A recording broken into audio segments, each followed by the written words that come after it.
This is the cheapest lens and camera that I could find on MPB.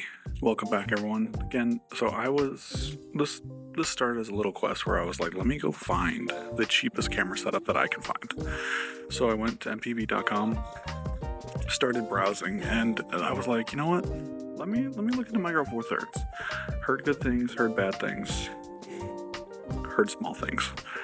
So the Panasonic Lumix GF3 and the Olympus 9mm body cap lens are some of the cheapest things that I could find on there.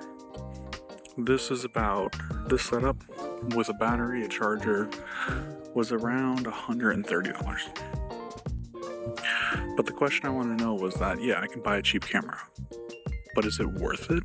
When I saw the GF3 came out in about 2011, it's a 12 megapixel Micro Four Thirds sensor with no viewfinder, a rear LCD that feels, well, very, very old at this point. And it still, though, has an interchangeable lens setup. So the entire Micro Four Thirds ecosystem, old, new, will still work on this camera.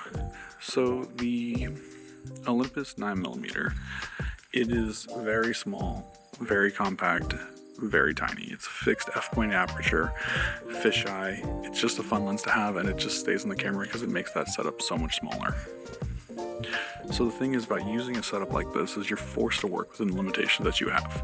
It's manual focus only, it's fixed aperture, not the best low light performance. I don't think I pushed this camera past 1000 ISO because I just haven't wanted to. But with that, you can really create something different. They have character. You can do different architecture shots like we're doing here today, different street shots. With good light, you can get good images out of this camera. Now, is this camera going to go up against the S1R2, the S9, hell, even the GX85? Definitely not. But that's not the point. Sorry, little butterfly. The point is that this is a camera that I can bring in with me everywhere without a second thought. It fits in my pocket. I have basketball shorts on. It's in my pocket. So, I mean, should you go out and buy this camera? Probably not. But if you're looking to get into photography and you're looking for something that can get you started and get you going, this guy is the way to go.